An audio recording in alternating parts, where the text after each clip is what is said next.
Your party's there.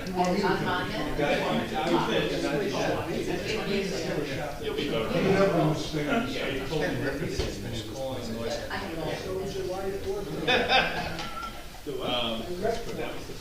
Yeah, you're not taking a whole lot.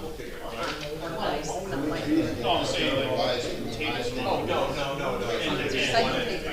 If somebody wants to. How you doing, buddy?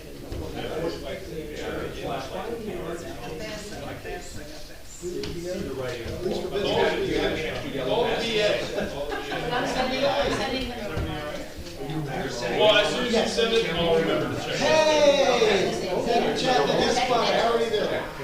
Just make sure Dana has it in the best of the stuff. Oh, okay.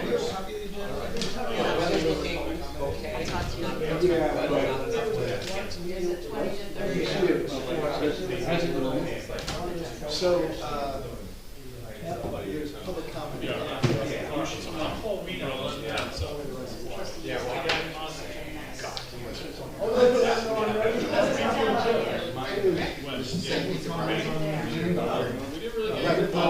didn't get rain that Friday. We got the rain. So it was just like pockets and mountains? I just want to, I don't want you to be like, oh, yeah, now. I just hear the big. Excellent. Nice meeting you. Good to see you, sir. I know, I was out in the water, I was playing mahjong, I didn't realize how fast the water was coming out, and I was driving back and I saw your vehicle, I'm like, oh, he's gonna yell at me, I shouldn't be on the road. Oh, no. It was more for the areas that had the flooding. Thank you. Call this meeting to order. Please stand for the pledge of allegiance. Pledge allegiance to the flag of the United States of America and to the republic for which it stands, one nation, under God, indivisible, with liberty and justice for all. I wish to announce the 48-hour notice is required under the Open Public Meetings Act was emailed to the Asbury Park Press, the Co-Star, and the New Co-Star on December the 18th of 2025. That a copy has been placed on the bulletin board in the borough office and that a copy has been filed with the municipal clerk. Please be advised, public attendance for meetings through Zoom is not mandatory and a courtesy only. If for any reason Zoom fails or is disconnected, the in-person meeting will continue without interruption and action can and will be taken, providing that there is an in-person quorum. Mr. Noble? Here. Ms. Greenblatt? Here. Mr. Clark? Yes. Mr. Nowicki? Here. Mayor Gubitosi? Here. Good evening, everyone. Welcome, and good evening to those on Zoom. Going to jump right into item 5 on our agenda, which is workshops, and there are none. Item 6, presentations of bids. Once again, there are none. Item 7, approval of the minutes. I will make a motion that we approve the June 16, 2026 council business meeting minutes. Second. Mr. Noble? Yes. Ms. Greenblatt? Yes. Mr. Clark? Yes. Mr. Nowicki? Yes. Mayor Gubitosi? Yes. I'll make a motion to approve the June 16, 2026 executive session minutes. Second. Mr. Noble? Yes. Ms. Greenblatt? Yes. Mr. Clark? Yes. Mr. Nowicki? Yes. Mayor Gubitosi? Yes. I'll make a motion to approve the June 30th special meeting minutes for the municipal budget public hearing and adoption. Second. Thank you. Mr. Noble? Yes. Ms. Greenblatt? Yes. Mr. Clark? Yes. Mr. Nowicki? Abstain because I was absent, unfortunately. Mayor Gubitosi? Yes. All right, item 8 on the agenda, public comments or questions. Again, at this time, comments and questions must pertain to tonight's agenda items only. At the end of the meeting, you'll have an open opportunity to discuss anything else. Any comments or questions about tonight's agenda? Anyone on Zoom? Okay, seeing none, we'll move on to item 9 on our agenda, which are ordinances. And specifically, we have one ordinance for introduction. And I'm going to turn this one over to the sponsor, our Council President, Jean DeNoble. Thank you, yes, I am the liaison for the Shade Tree Commission, and then we did have a request by the commission. So on behalf of the Shade Tree Commission, I want to emphasize that their true goal is to partner with residents to protect our tree canopy and not to issue fines, ever. But the old $200 penalty was outdated and treated as a minor cost.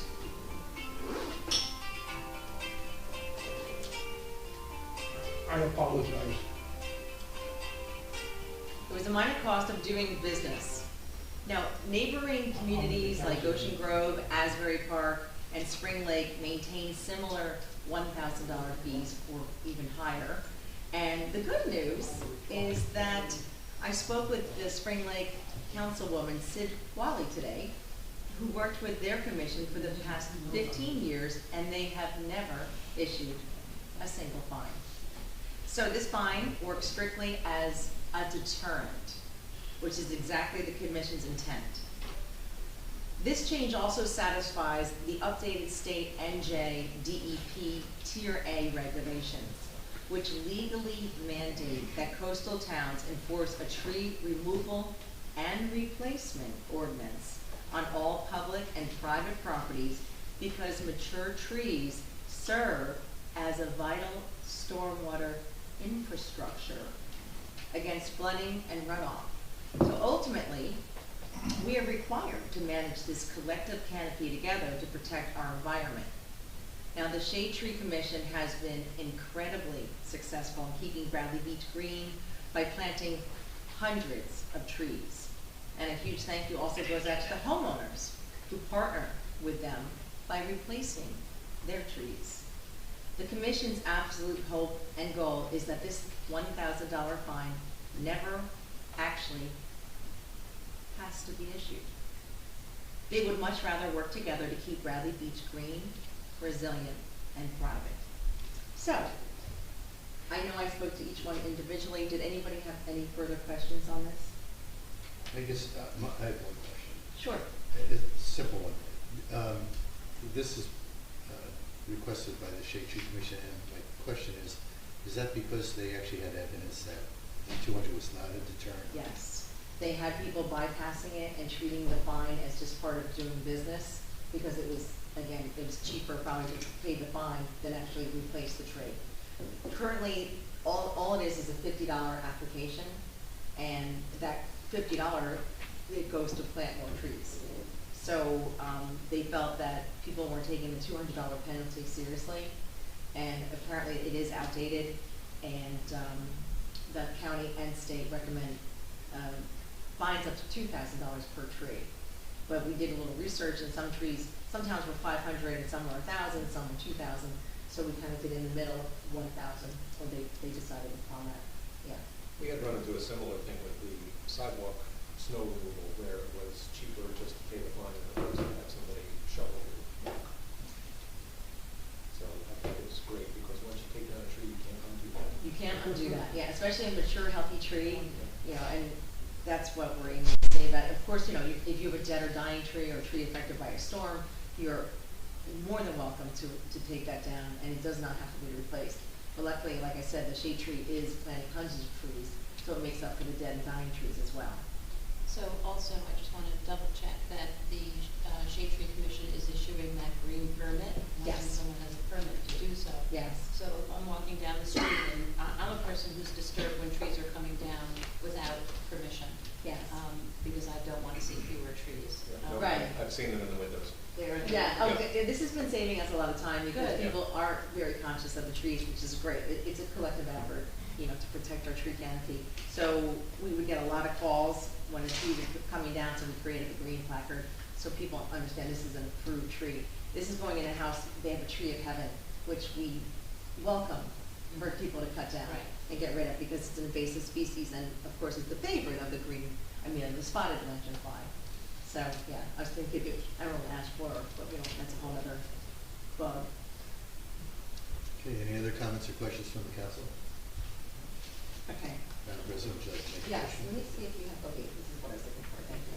So, I would like to make a motion that we introduce ordinance 2026-31, the ordinance amending chapter 425 trees of the borough's revised general ordinances to enhance the violations and penalties for violations of shade tree regulations. Do I have a second? Second.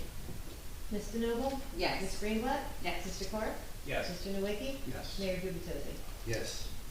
Thank you. All right, we have no ordinances for adoption, so we'll move to item 10 on the agenda, communications, and we have an update on the Promenade and Silver Lake construction projects.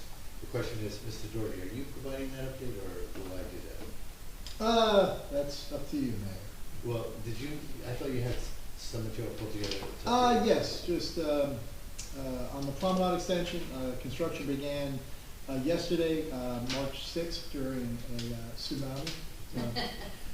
Temporary stairs have been constructed at 3rd Ave and 2nd Ave to maintain beach access during construction. The contractor is mobilizing equipment and materials and performing prep work this entire week, and the bulkhead construction will start next week. Hopefully we'll see that giant pile driver out on the beach pretty soon. Also for Sylvan Lake Bulkhead, Mayor, construction also began yesterday, July 6th. The contractor is mobilizing equipment and setting up traffic control this week. They will begin work on the bulkhead next week at the western end of the project at Madison Ave and work their way towards Evergreen Ave.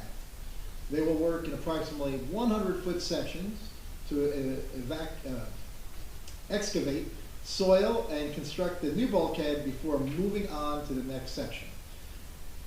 Excavated soil from the Sylvan Lake project is being used to backfill behind the bulkhead at the Promenade Extension project. So quite literally, one project is intertwined with the other project, keeping all the soil, the sacred soil of Bradley Beach here in Bradley Beach. And saving hundreds of thousands of dollars. Well, that minor detail. We like that too. Also, the reason why they're doing those sections smaller like that, for a couple different reasons, but one of the key things is to reduce the impact, not tearing up the whole entire length of Bradley Boulevard, but doing pieces, and that also preserves parking for beach access as long as possible. So they're not gonna disturb that, until they get down to that end of the Bradley Boulevard. So it's actually, contractors being very cooperative. Both contractors are, so it's really positive. Yes, and the one at Sylvan Lake, that bulkhead, recently, as you know, did work at the same spot between us and Avon by the sea with the outflow pipe this past winter, and did an excellent job with that. So we look forward to working with them again on this project. And then the outfall project, they're also going to be doing the gate replacement and change over to that New Jersey DEP project. So that's supposed to happen sometime here, late summer into the fall. So that will really, complete a lot of that infrastructure replacement that we need. And that gate is critical because particularly with yesterday, with concerns of rising water and so forth, I know that at Fletcher Lake, they had to open the gate in order to lower the water table. I don't believe that they needed to do that at Sylvan Lake, but that gate is very problematic. They did reduce. They did? The problem, the timing of that is all problematic because with the tides, you can time up the tides, and so that's really one thing affects the other. So. Right. Can I also just ask, since there seems to be a discussion going on, the transferred soil is going to be like section by section over to the promenade, and that will work in terms of the promenade use of it? Yes. Okay. Yeah. So the initial excavation won't be so wet, and when it starts to get too wet to move right away, they'll stockpile it a little bit, let it drain, and then move it. Stockpile it Right. around Sylvan Lake? Yeah, so our engineer, yes, before moving it to the promenade, because you don't want to just have mud drop and dripping Right. everywhere. But the two contractors are being coordinated by Artheon, our engineer, and they're being very cooperative, working together to coordinate all of this. So, fingers crossed that this cooperation continues in a positive way and minimizes impact to the public. Right. And then the timing of when that stuff moves is going to be critical also, not to disrupt. Don't do it in the middle of the afternoon. Do it, before, there's a lot of traffic and pedestrians and that type of thing. And it's just another benefit to the council to have a real engineer on the council, because you're doing two projects that could be done in separate years that would have cost hundreds of thousands of dollars more, because you would have had to pay to remove the soil, and then you would have had to pay to also bring in soil. So, to go to Councilman Nowicki, everything's getting done at one time, saving the taxpayers hundreds of thousands of dollars. And there are some inconveniences to it because it does create more construction in the town all at once, and so it is disruptive to the community. But we're trying to do everything we can to try to minimize that disruption to the community. But it's critical that this happens now, one promenade, because we would have lost the funding if we don't complete it, or if we didn't complete that project and have it done here by December 31st, we'd have lost $4 million of funding for that project. And so it is critical that that gets done before the end of the year. I saw the sign is also on the beach now, so other people can find out, just scan the QR code, find out what the status is about the project. Yeah, we're really trying to up the game on communications. We've said that over the last year. The sewer program, the demolition of the Church on the Rain. So we're really trying to up the game on communication. It takes a lot of effort from the staff and from the consultants and all of us. I know Councilman Clark, you also had your fingers on some of those communications as well. So it's good to have a collective team trying to touch things and make sure that we get the right messages out. Thank you. I think what's important for our residents to know, because you're hearing us reference different projects, the gate, the bulkhead and so forth. What's really important to know is two very major projects are taking place in a very limited area of Bradley Beach, the southeast corner. One is, we referenced the bulkhead in Seven Lake, and that is in fact the key project about to get underway. But it's part of a much broader restoration series of projects, including the outfall pipe that we mentioned, including dredging the lake ultimately, so putting in a walking path and narrowing Bradley Boulevard. There's a lot that's going to happen for Sylvan Lake. There's also a lot that's going to happen related to extending our promenade, the pavers and our boardwalk heading south towards Avon, because that is the lowest area ground level relative to sea level in Bradley Beach, very susceptible to ocean surges and flooding. So and I'll give the credit to prior Councilman John Weber a number of years ago, said this is a key project the borough needs to undertake to protect our residents, homeowners, especially in the southeast corner. So that is underway, phase 1, phase 2, we're applying for funding, and then ultimately there will be a phase 3 that will actually connect our boardwalk fully extended to Avon's boardwalk. So a lot happening all at once, and we squeezed it in. You probably noted Councilman Nowicki just said a lot of our funding runs out on December 31st of this year, so we're obviously in a hurry to get to the work. But at the same token, we didn't want to start before July 4th. We know there's going to be disruption at the beach, but we did everything we could to begin that construction post July 4th. And we did have contractors saying, hey, can we get started a little early? And we said no. So right now, it's kind of a sprint to the end of the year for all these projects, and contractors are starting. So I know it's disruption to all of our residents. I can assure everyone that 50 years from now, long after I'm gone and many of us are gone, Bradley Beach will look back on these projects and say, wow, this was critical in terms of sustainability for Bradley Beach, that we got this all done in such a short period of time. So pardon the inconvenience. As Councilman Nowicki and others have mentioned, we have signs with QR codes. We are updating our website regularly. Scan that QR code or just go to the website. I forget the title, but it's something like projects or construction projects. There's Infrastructure projects. infrastructure projects, thank you. Just go directly to the website. It's on the homepage, but you'll see regular updates. We'll post new information as it becomes available to us. All right, thank you, Mr. Doherty, for leading that discussion. And we can now move to item 11 on our agenda, which is resolutions. We have 3 consent agenda resolution items. Are there any questions or items that the council would like to discuss or vote on separately? All right, in that case, I'll make a motion that we approve 20 council consent agenda resolutions 2026-185 through 2026-187. Mr. Noble? Yes. Ms. Greenblatt? Yes. Mr. Clark? Yes. Mr. Nowicki? Yes. Mayor Gubatosi? Yes. Individual resolutions, there are 4. The first is 2026-188, authorizing mayor and municipal clerk to execute the fiscal year 2027 through fiscal year 2029 cooperation agreement with Monmouth County for cooperative participation in community development program pursuant to Uniform Shared Services and Consolidation Act. And this basically just enables us to have available to us programs, grant funding and such that Monmouth County might make available. If we don't sign up for this, we cannot apply for those grants. Any comments or questions? I presume this is just now updating Yes. this contract. It's been in place for the past 3 years and we're renewing it. Okay, if no other comments or questions, I'll make a motion that we approve 2026-188. Mr. Noble? Yes. Ms. Greenwood? Yes. Mr. Carr? Yes. Mr. Nowicki? Yes. Mayor Gubatosi? Yes. Councilman Nowicki, would you like to take the next one, or?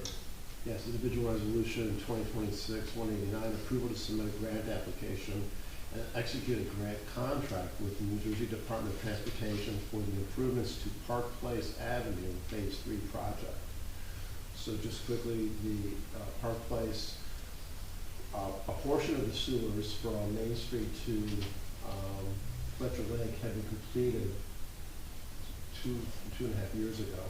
And so part of our sewer replacement program is, next spring, is to complete Park Place. A piece of Park Place is gonna get done during the fall, and then the final section of Park Place, which would be from Madison to Ocean Avenue, will be completed in the spring. So as we're marching along, we're completing the sewers as we go. We're using DEP funding, principal forgiveness, and our funding from the infrastructure bank to do the sewer work. In order to get free money to add to that, we're going to the DOT and requesting money for the resurfacing of the roadway. So after we dig up the street to put in the sewer, instead of borrowing money or using the money from DEP to pay for the road fix, we're using DOT money. And so we're coordinating these two to maximize the amount of free money we can get to do these projects. And so we're staging these one after the other. And so what this resolution does will allow us to submit for this here fiscal year for funding, and we've done this in previous years, to do the resurfacing of Park Place Avenue. Once we do the sewer reconstruction, we'll be able to repay Park Place with DOT funding, grant funding. So with that, I'd like to make a motion to approve 2026-189 grant application for improvement to Park Place Avenue Phase 3 project. Mr. Noble? Yes. Ms. Greenwood? Yes. Mr. Carr? Yes. Mr. Nowicki? Yes. Mayor Gubatosi? Yes. Does anyone care to lead the block party discussion? All right, Second Avenue. it's close to you. I know. We have one on Burlington, we have They're one all- I know. on Monmouth, This is we the have third. one We on have Third. a party. October is a 3rd. party. Right, so this is, I'll take it. This is the third block party request for this summer season, and this is for a block party on the 200 block of Second Avenue for Saturday, September 26th, with a rain date of October 3rd, and it's an afternoon block party. Are there any questions? See, it's a minor question, but the 1 p.m. to 5 p.m., that time slot is for either date, the original date or the. Yes. That's Yeah, correct. okay. Okay, so I would like to make a motion. Is there anyone else who has any questions? I would just question this, does the police department have any concern over an afternoon block party versus in the evening? There's no, What was the date? September 26th? September 26th is the actual date of the block party, and there's a rain date of October 3rd. Outside season, Yeah. should be fine. Okay, so I'd like to make a motion to approve, resolution 2026-190, approving the block party on the 200 block of Second Avenue. Second. Mr. Noble? Yes. Ms. Greenwood? Yes. Mr. Carr? Yes. Mr. Nowicki? Yes. Mayor Gubatosi? Yes. 2026-191, we went through a similar process related to Darcy's Tavern a couple meetings ago, where there just wasn't enough time. Darcy's Tavern made a request for 2 dates that there were men's, national soccer team games on July 1st and July 6th. They were scheduled to end at 10, but had there been an overtime, had there been a sudden death, they requested, could they have needed to stay open until 10:45 p.m. They were requesting 45 extra minutes for each gate. We did not have a council meeting in advance of those dates, so Mr. Clark, I believe you coordinated the polling, so if you wouldn't mind. Yeah, so I spoke to the people who were not going to abstain from the council, and we agreed. We thought it was kind of a continuation of this special event. Also, when we had made the exception last time, it had actually started at 10 o'clock, and then was going to continue on until 12:30. But the most that this would have continued on would have been to about 10:45. And in fact, both games ended at 10 o'clock in regulation time. So they were actually able to close on time and not need the extra time. So would you care to make a motion? So I would make a motion to approve 2026-191, retro ratifying permission for Darcy's to operate until 11 o'clock on July 1st and 6th. Second. Mr. Noble? I live within 200 feet, so I will abstain. Ms. Greenblatt? Yes. Mr. Clark? Yes. Mr. Nowicki? Yes. Mayor Gubatosi? I also live within 200 feet and will abstain. All right, that concludes our individual resolutions. We'll move to item 12 on the agenda, announcements. There are none. 13A is the administrative report. Do you have anything left for us, Mr. Doherty? Just a few things, Mr. Mayor. The restrooms at the old pump station are up and running. And thank goodness they were for this weekend. This weekend was tremendous amount of volume of people coming to Bradley Beach. We had a record number of daily beach badge sales on Friday the 3rd, exceeding $50,000 for the first time ever. The lifeguards did a tremendous job over the weekend. The beach badge checkers, the beach badge sellers, all of the employees really stepped up. There were news reports telling people in Middlesex County, Union County, Bergen County to go to the beach to get away from the heat, and people listened. So, and obviously Bradley Beach is an extremely popular destination, so we had a tremendous amount of people who came here. It was very wise to keep the construction starting after the 4th of July. It would have been quite challenging to have that closed off and ongoing during this past weekend. So also at the same time, we had some significant storms that had power outages. Again, the cleanup had been up for a couple days. Our Department of Public Works really stepped up, did a great job. Our police department shutting down streets so JCP&L could clean out live electrical wires. JCP&L has been in constant contact with us. There's one spot that today, at least they started, I'm not sure if they finished, putting a new pole on Newark that was damaged because of the storm. That caused an outage for about 30 people on Newark and Lake Terrace, so we kept in contact with them as well. We let people know through social media the progress. For instance, on Monday, there were 69 people out. Today, there were, reverse that. There were 67 people out. Today, they were down to 49. Most of them in the Newark, Lake Terrace area, and then also Evergreen had a little pocket. So I just want to thank JCP&L for that as well. That's all for me, Mr. Mayor. Thank you, Mr. Doherty. I will move to mayor and council reports. We'll start with Councilman Nowicki. Thank you, Mayor. First, police activity report. For the period June 11th through July 5th. On June 17th, 600 block of Main Street, a 39-year-old male from Brick was arrested on an outstanding warrant from Point Pleasant Beach Municipal Court. He was processed and later released. Patrolman Andrew Redmond made the arrest. June 19th, 708 3rd Avenue, a 41-year-old female from Bradley Beach was arrested and charged with defiant trespassing after she was found in a condemned home after previously being told she could not return. Patrolman Gianna Trani and Patrolman Daniel Crow made the arrest.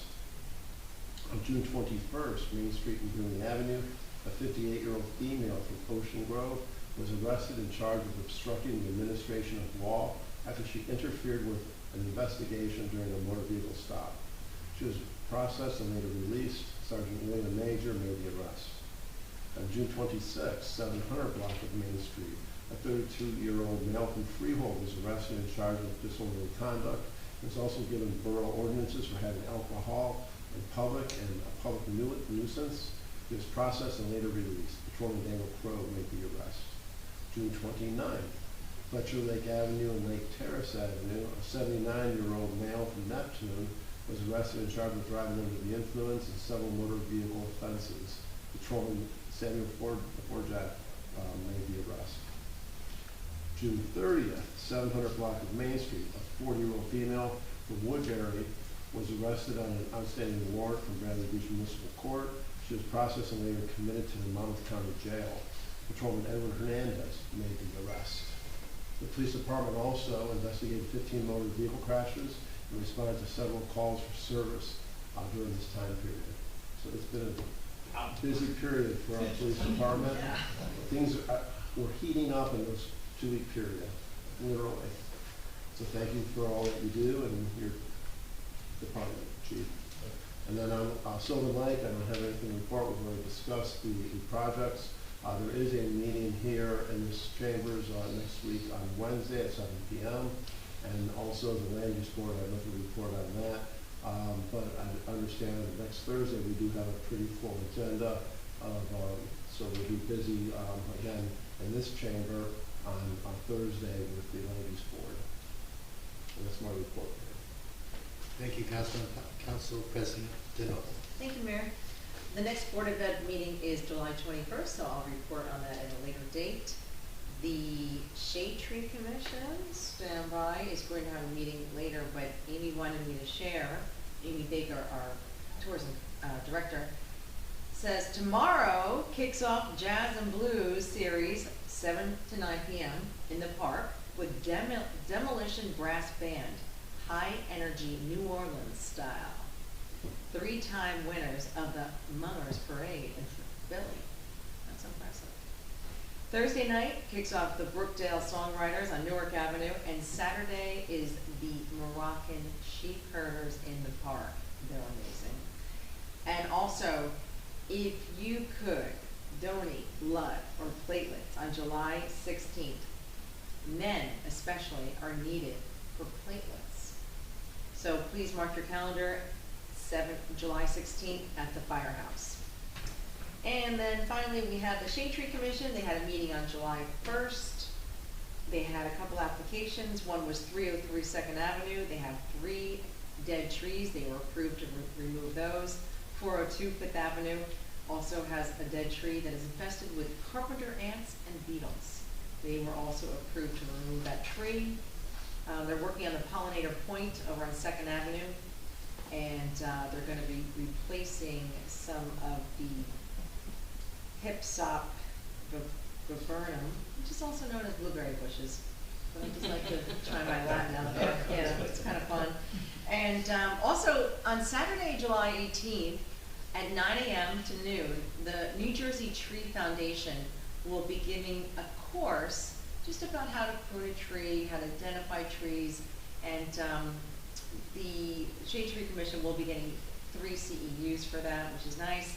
And they also need this for a new grant to maintain tree city status. And this is open to the public. And if you do attend, you will get pruners and a bandsaw and a tree ID book. So that's pretty cool stuff. And that completes my report. Thank you, Mayor. Thank you, Councilwoman Reba. Thank you. I apologize in advance. I have a couple of lengthy reports. It's a busy time for my liaison groups. So the Arts Council last met June 22nd. Despite the rain out Saturday, June 27th, the first annual Arts Fest, which included the Posh Real Estate Art opening and UVA's singer-songwriters after party, was a huge success. 13 Bradley Beach artists exhibited their work with food and wine catered by Stockroom's General Store. The art exhibit ran from June 27th to July 4th with enthusiastic community response and many sales. The weather did not foil UVA's bash, which took place upstairs and filled the capacity. Thanks to all the devoted Arts Council members, community partners, artists, and musicians for their participation. The Arts Council is planning to reschedule its afternoon program, which will include string bean, line dancing, a drum circle, art workshop, and more. Details on date and location will be published shortly, so please keep an eye out. Thanks again to Abby Khan for running a musical improvisational play shop Wednesday, June 18th. Lainey DeFranco's Ballet for Balance will continue through the end of July, and that's based on popular demand, with classes running Wednesdays 10 a.m. to 11:15 at the Bradley Beach Shire Hall. The program is open to men and women 50 years and older. No registration is necessary. And the Arts Council will next meet on Monday, June 20th, 10 a.m. at the Piazzi Center. And for Fletcher Lake, the Fletcher Lake Commission has not met since our last council meeting, but an update on the fish stocking. While the DEP has given a green light for fish stocking in the lake, which includes bluegill sunfish, channel catfish, largemouth bass, and fathead minnows, due to current high water temperatures, they have recommended that we wait until spring of 2027 to go ahead. The borough will plan a festive public event next spring when the commission goes ahead with stocking.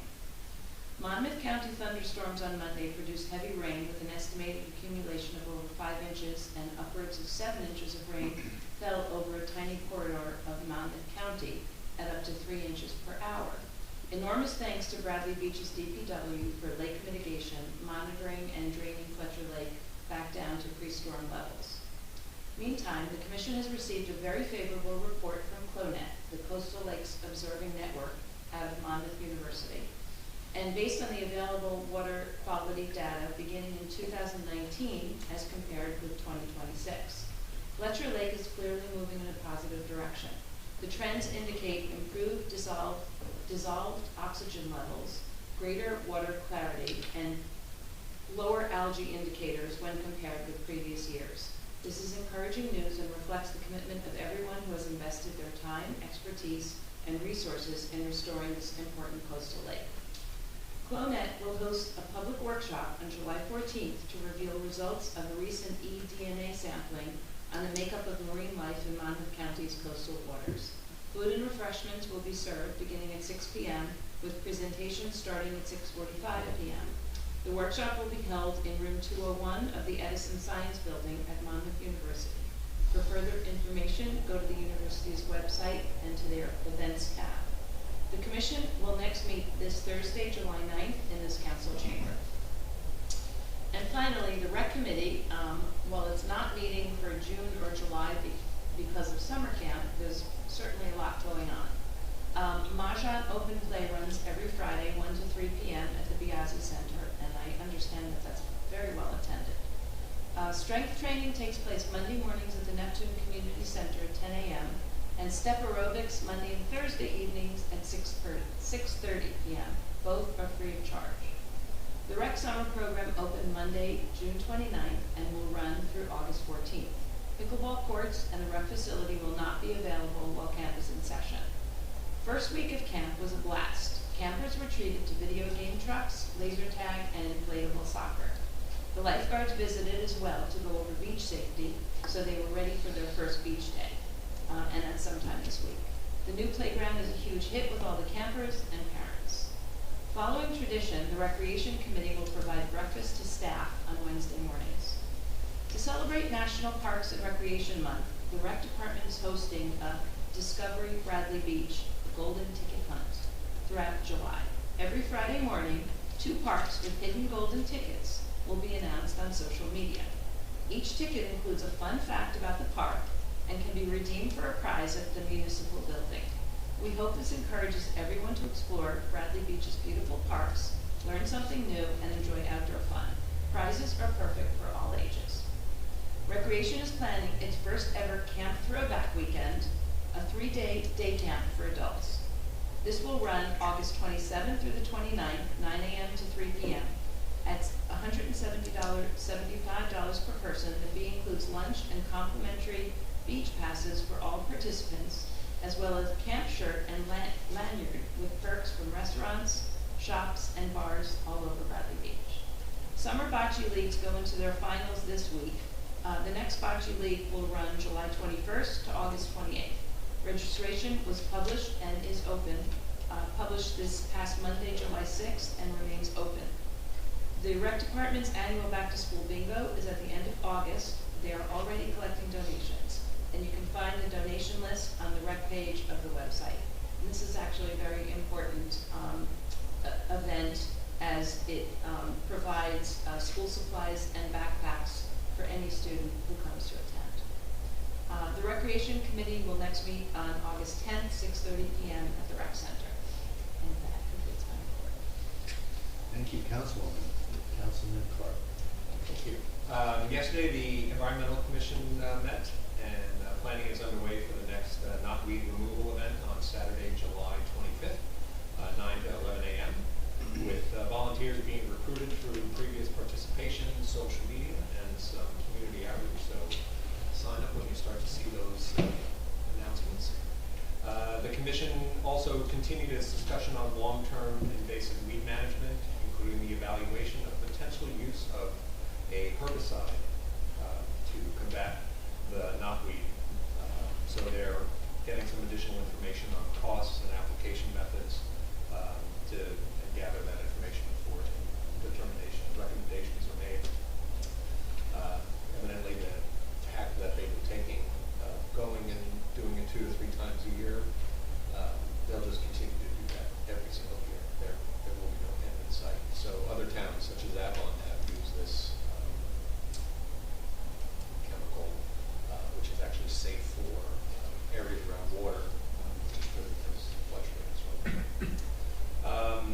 They also discussed some public education surrounding the borough's leaf blower, potential for a leaf blower ordinance, and is exploring the possibility of hosting a community workshop later this year in partnership with some of the neighboring communities. Finally, the Commission would love to encourage residents to get involved by volunteering for the Environmental Commission through monthly meetings, beach sweeps, species removal, and other environmental initiatives that support the borough. They meet once per month, right here in this room on the first Monday of every month. The fire department, both when they sent the fire department and the first aid department, both of them wrote at the top of their messages, it was a busy month. So for the month ended June 30th, for the fire department, they responded to 10 day calls and 6 night calls for a total of 16, 12 fire alarms, 2 elevator rescues, and 2 carbon monoxide alarms. They conducted department-wide training. There was 1 request for mutual aid from Avon due to 2 simultaneous elevator rescues in different buildings due to power failure. They're happy to report that they have 1 new recruit graduate from the Monmouth County Fire Academy. And of course, they're still looking for volunteers for the department, and they offer free training for qualified individuals. Anyone who wants to volunteer, please go to the borough's website. For the first aid squad, for the operational period ending July 7th, the squad responded to 20 day calls and 19 night calls for a total of 39. 24 medical, 10 fire, 3 motor vehicle.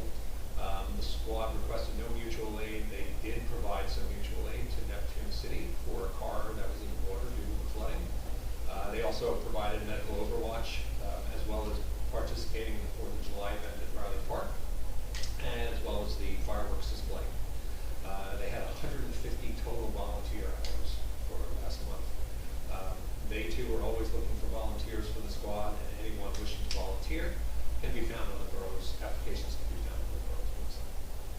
That's my report, Richard. Thank you, Councilman. All right, I've got a number of things to cover. I'll try to do this quickly. First, and not necessarily foremost, but nonetheless exciting, we were just notified officially yesterday by Senator Gopal, along with Councilwoman Donlin and Assemblywoman Donlin and Peter Paul, that Bradley Beach will receive a $200,000 grant to help us fund police, fire, and first aid radios. So, very excited about that. Chief, you've been asking for this for quite some time. Glad we're going to be able to deliver it this year. there's upcoming Mayor's Wellness Walk on July 14th, and I'm particularly excited about this. I do these Mayor's Wellness Walks to promote, wellness and, health. But this one, the committee came to me and said, we want to do one on fermentation. Because believe me, and when I tell you, the focus of this wellness walk will be beer and bagel bits.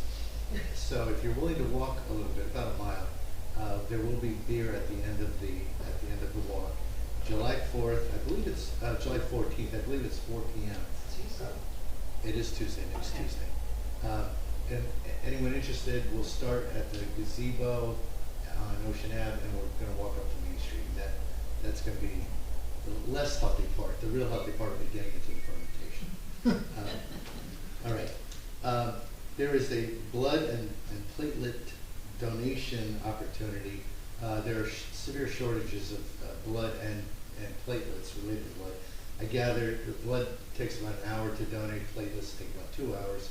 But on July 16th, most of the day here at our firehouse, anyone who's interested, please consider donating just to help the severe shortages that exist in hospitals as we speak.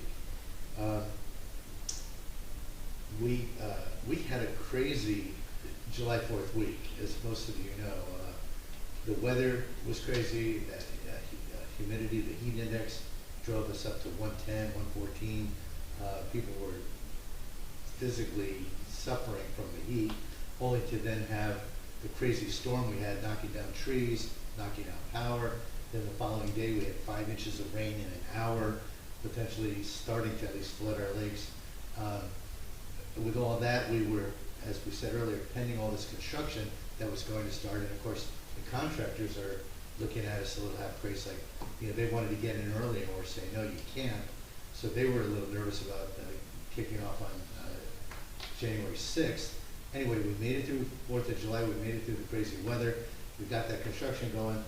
I cannot say enough how wonderful our employees are, whether it be the fireworks, our OEM and police coordinated with first fire and first aid. I thought we had a great fireworks show. Thank you, Chief. But I have my own grandkids here, and they have a blast at that fireworks. They love the grand finale, as my 5-year-old granddaughter kept calling it. So awesome. But what goes on behind the scenes, the work that our employees do for all these things. Let me not forget to mention the 250th anniversary of the country. Team led by Amy Hall, Michelle Wiley, Courtney Pappas, and the DPW and the police and everyone else pulled off a very nice event at Riley Park to celebrate our nation's birth. It wasn't quite the anniversary of our nation becoming a nation, but it was the kickoff to that of July 4th, 1776. That was a great success. Concerns were raised that the horse pulling a carriage might have overheated it. That, of course, did not. The town and the owner was very focused on the horse's health, kept him very short walks through shaded areas, kept him very content.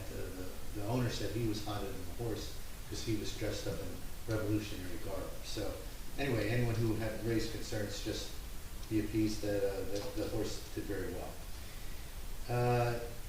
The lengthy report that I often have is library. I'm going to make it fairly quick, but again, I have 50 things. Please go to, if you have young children especially, or if you're interested in certain arts and crafts, knitting, quilt making, things like that, please go to the library website. It's amazing the amount of programs they have. But just a few examples. They have summer readings that go through August 5th. They have Legos and games on Thursdays, Mondays and Thursdays. They have children reading to dogs. Obviously, it's helping the children learn to read, but they get really excited about the fact that they can, interact with canines. There's music class for babies on Fridays. There's yarn clubs. There's Mario Kart on Switch, where kids age 7 and up get to compete on Mario Kart. And I mispronounced this last time I announced it, but there are mahjong groups, right? Yeah. I've never played. I hear everybody else does. I'm in my cave at home. But here it's a wonderful event. Anyway, July 15th from 1 to 3 p.m. Mahjong, if you're interested. Anyway, many more things. Please go to the website if you have young children. There's a ton going on. I know I'm forgetting something. Let's see. Oh, well, back to July 4th week for a second. We also opened up the public bathrooms. I hear from Sean Heater, great success. The gate guards were telling Sean, our beach director, how people love the new bathrooms. So once again, compliments to our DPW, who, by the way, DPW got those up and running by July 2nd. There was legitimate concern we would not be ready by the July 4th weekend. They pulled it off. They had to change out some of the equipment. Everything was up and running by July 2nd, the day of fireworks that evening, and nothing but great praise from all of our residents. So I think our residents are excited to have bathrooms accessible at Ocean Park, at the north end. So that was big. And the other thing is our head of lifeguards, Mike Rosenberg, and our beach director, Sean Heater, they worked miracles with staffing, both for our beach guards as well as our lifeguards, because we actually were running out of staff.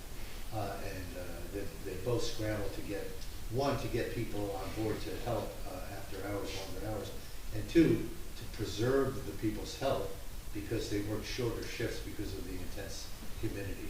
So much going on behind the scenes that our employees all jumped in and literally saved the day. So kudos to all of our employees. And I really wanted to discuss one final thing. I actually have a prepared statement, but let me just go into that.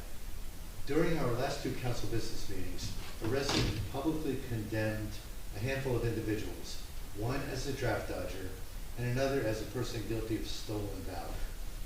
I was not present in the first of these meetings. In the second meeting, the resident, who himself is a war hero, again attacked the integrity of these men, again referencing them by name in public. I asked the resident to refrain from making such terrible accusations in public. However, I was also unaware of the circumstances that had caused these harsh accusations. After that second meeting, I was able to determine that there was a typographical error in the appendix of our Fallen Heroes brochure. This administrative error inaccurately listed the veteran as having served in Vietnam. The proper reference should have been Vietnam era, as he was actually a member of the New York National Guard, Vietnam era. This error has already been corrected and will be reflected in the appendix of next year's brochure. What is important to note tonight is that these unfortunate accusations were not true. The National Guard veteran was not even aware of how his branch of service and the conflict in which he served were listed in the appendix. My hope is that we will all learn a valuable lesson moving forward, to provide others with the benefit of the doubt before succumbing to overreaction and resorting to potentially damaging, unfair accusations. This could have been easily avoided if facts were checked beforehand and if a rush to judgment had been avoided. For anyone familiar with the TV series of a few years ago, Ted Lasso, please consider the wisdom offered by the lead character, Ted Lasso, in season 1. The moral of a brief story that he told while throwing darts in an English pub was, be curious, not judgmental. These are words to live by. That concludes my report. With that said, I would like to now open it up to item 14 on our agenda, open it up to public comments and questions. Show of hands. Yes, sir. Please come up. Yeah. Give your name and address. Sandy Chapman, 506 Burlington Avenue. First, two quick apologies. One for the phone call. Sole caregiver for the evening of my 17-year-old grandson, and some people were concerned that I was here and not there. And to Mr. Doherty, for probably heard some of what I'm about to say. I listened with interest to the mayor speaking earlier about the promenade, the so-called Project Protect. But there's no doubt the project is necessary, but frankly, I am so upset and disappointed about the way it is rolled out and been managed. Yeah, you have to hurry to get it done before the grant expires, but the grant was given December of 2024.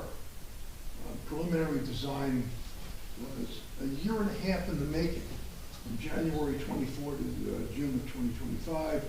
Final design took another 6 months or so, ending in January of 2026. And now, in the beach town of Bradley Beach, we find ourselves with a huge construction project, grossly inconveniencing anyone who uses the 3rd Avenue Beach, the 2nd Avenue Beach. Doesn't make any sense. A lot of people were asleep at the switch that that project, which had been now in effect for almost 24, 25, almost 3 full years, is now being done during peak summer months in this town. Maybe I missed some of the meetings because I'm not here all year round and don't attend virally, but 3rd Avenue access, terrible. The steps, too steep. I didn't try to go down them, by the way. I only looked at them. My wife will not be able to go to the beach this summer. There are no ramps, by the way. That's not true. Continue. Excuse me, I'm speaking. Please. Yeah, there's a ramp on 4th Avenue. Is there any on the 3rd Avenue entrance? Is there any on the 2nd Avenue entrance? People are not going to be able to access the beach. My wife had one knee operated on, and she's looking forward to the other. We picked 3rd Avenue as a place to reside at the beach in our locker, because we live on Burlington. It's easy to access, and you didn't have to climb stairs. I'm 79 years old, as is my wife. There's been no regard for senior citizens or disabled citizens with the way that is designed currently during the construction. There's no way they can access the beach. Frankly, I don't know if it's going to be accessible to disabled people and senior citizens after it's done. Is there going to be a ramp? There should be a ramp now. Frankly, I don't know whether you're ADA compliant with just the stairs there. I wish the borough attorney were here tonight. I would ask him. He is here. No, I'm sorry. Excuse me. I missed this up. Maybe it's illegal. I don't know. Even I make mistakes. Is it ADA compliant the way it is? My understanding from the engineer is within the beach promenade, currently set. Those stairs are fine, and so I'm not the engineer. people that are disabled can't access the beach, where they pay for lockers. I'll come back to that in a second. Where they've been bathing a lot of years with a lot of people they know on that beach. The 4th Avenue ramp, to me, is not appropriate. Doesn't help me, doesn't help my wife. She can't go from there, then come to the beach on 3rd Avenue, doesn't work. I'd love I'm to. not telling your arguments aren't valid, I'm just, legality is different than. Well, I'd love to hear the answer from you and the engineer and show me how it's easy. I'm a lawyer. I did a little bit of research, and not enough to definitively answer that question. I apologize, I may be over my 5-minute limit, but, and by the way, there's an irony there. When I spoke to Mr. Dougherty, I complained bitterly about the lockers. One of my locker is not usable. It's 348. So if you enter on 3rd Avenue and you're looking for 348, you're a lot closer to 4th Avenue than to 3rd. Down aside for a second, the first lockers you get to, there are 6 300 group lockers before you get to the 200s. Ooh. 5 minutes is up. I hope I didn't upset anybody with that. And by the way, your time is up, but please finish. I'll be quick. When I spoke to Mr. Dougherty, he told me that those 6 300 numbered lockers at the beginning, before you get to the 200s, and then the odd 300s, and then the evens, Those are for disabled people. Find that very interesting. They're gonna come down the stairs. There's no way they can access the beach or those lockers with a ramp. I implore you, put a ramp there. And I don't care what the engineers say. If they can't figure it out, you need new engineers. And make sure there's a ramp there once that promenade gets finished, because you'll have the same issue. Thank you, and I'll listen from here if you want to speak. Yeah, a couple quick comments. One, you know, there's your comments, there's no way people can access the beach or individuals who are handicapped. We've done nothing to reduce previous access. Every handicapped person who accessed the beach a year ago, the same ramps exist, the same access, some access is flat. We have in plans, we could not do it this year because we needed to have CAFRA permit, but we already have plans to add 3 more ramps next year. The new promenade extension will have a number of additional ramps. I don't know if it's 2 or 3, but over 3 phases. Maybe it's at least 2, I'm maybe. pleased to hear that, but frankly, disabled people could easily access 2nd and 3rd Avenue So it's my turn before to this speak, sir. project, and they can't now. It's my turn to speak. Okay, Just- you're right. We're not trying to debate, I'm just trying to give you answers to the comments you made. Everything, and your comments about people falling asleep at the switch. You're an attorney by trade. You probably are not aware of things called beach ammonites or other endangered species, because the problem with the timeline you provided, no one was asleep at the switch. Intense discussions for a year with the DEP, with the federal government, what we could and could not do when to protect all these endangered species. And it came down to, and our engineers needed time back and forth with these various entities to make sure that whatever we planned was in collaboration and alignment with protecting all these different elements of species. So nobody was asleep in this way. I would just take a little offense to some of the accusations, because quite honestly, we've had people intensely working on this for well over a year. We've been dying to get this thing going, and we've waited literally months and forced to sit while we wait for approval. So now this is what we call municipal government, right? It just does not move quickly. Now, this council, our engineers, our attorneys, they're doing everything in their power to get this stuff done. And the one issue that I agree with you on, I don't love the temporary stairs at 3rd Avenue.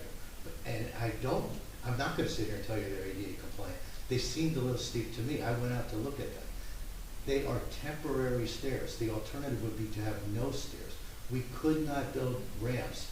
Anything that is not temporary has to be approved under our federal CAFRA regulations. So it's better than it was before, because before there was nothing.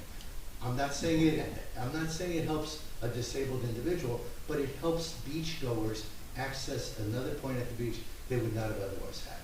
So I understand your frustration, but you need to understand, as you make these accusations about people being asleep at the switch or not being able to access, we're doing everything we can. I apologize for that, but when you want a project done, people seem to be able to get it done.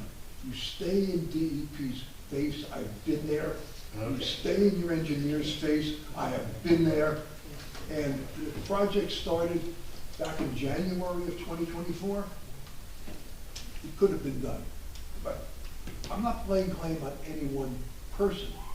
Normally, your engineers are the people that are supposed to stay ahead of that stuff. You know? And someone's got to kick their butts too. Thank you. Thank you. Other comments or questions? Yes, sir. Mr. Cohen. Thomas J. Cohen, 612 3rd Avenue. Mayor, congratulations on the $200,000 grant. I just wanted to understand it in context. In the budget, you were using $300,000 of surplus. 350. $350, okay, for the police radios. So now you're only going to use $150 of that, and the other $200 will remain in the surplus? Well, the 350 itself is an estimate, but, you know, yes, if the exact cost comes out to 350, then we would use 150. And the question would just be, do we use that as an operational expenditure and offset funding that we receive from the sale of the church properties, or would we bond for that 150? Oh, okay, That's so not- that would be another option, then you could leave the 350 in the surplus. Mhm. Okay, great, thank you, congratulations. Thank you. Yes, sir. Mr. West. Bob West, 518 New York Avenue, East Cleveland. Any early feedback or information concerning the lights on the sprinklers in Fletcher Lake? Well, so far, what I've understood, and I was actually surprised to see that there were 2 additional lights that were put on, because it was really my understanding that this would happen after. You mean two we different received- we're after we- aerators? Yeah, I mean, we had approved 1 light. So the commission went ahead and put the other 2 lights on. In the meantime, there has been testing by Clonet, and this is through Monmouth University. The testing has shown that the oxygen levels actually were very good, you know, and that the lights were actually promoting the better health of the lake, which is interesting. So they just came out with a report, which I don't know if you received the information from our chairperson, that we would like to share with the whole community of exactly, you know, the levels within the lake. So I can't tell you, you know, details of it right now, but. Any resident feedback? I mean, I like them. I was in favor of them, and I like them. Just wondering. There's been one resident who has come to a few meetings with concerns that the lights were infringing on her own personal space at home. So I think it's the Public Works of Neptune that is actually managing those devices within the water, and so they've moved it further into the lake, so it's not as close to the shoreline, and I think that's helped. Otherwise, I think there's been a very positive response on the lights. Yeah.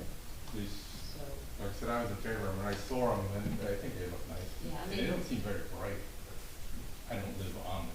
yeah, and I think they've also tried to adjust the times that the lights were on. So I'm not sure exactly what time they go off, but they're supposed to go off at like 10, 11 o'clock, something like that. So they're really only on from sunset or dusk to, I think, 10 p.m. Thanks. And Shauna, you alluded to Anthony DeMeo's comments, but the report that the Settlement Commission received suggests that we have one of the healthiest lakes, Fletcher Lake, along this stretch of 6 or 7 freshwater lakes. So whatever we're doing a really good job there. And they're also thinking about stocking the lake with trout or fish. Yes, so the lake stocking was potentially going to take place this season, but the warm waters really are not best for lake stocking. And the fall was a consideration, but that also can impact some of, because then they would have to acclimate to the temperatures going into the winter. So there's going to be a plan for lake stocking next spring. And we're going to, you know, the commission is going to try and really make a big deal of it and make it a public event. Thank you. Any other questions or comments from the audience? Anyone on Zoom? No. All right, seeing no other public comments, I'll move to item 16 on the agenda, executive session. There is none. Item 17 is adjournment. I will make a motion to adjourn. Second. All in favor? Aye. Meeting adjourned.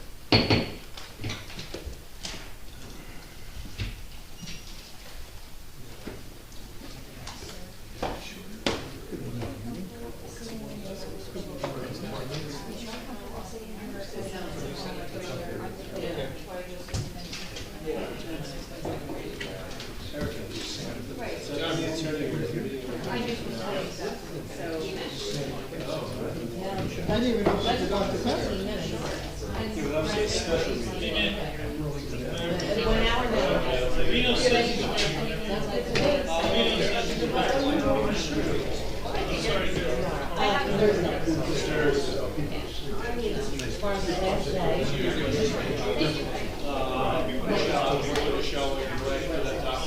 Yeah, they're making a little change.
I think we'll have before that time. It's like a football stadium, right? It blows. Yeah, it's good. I'm just trying to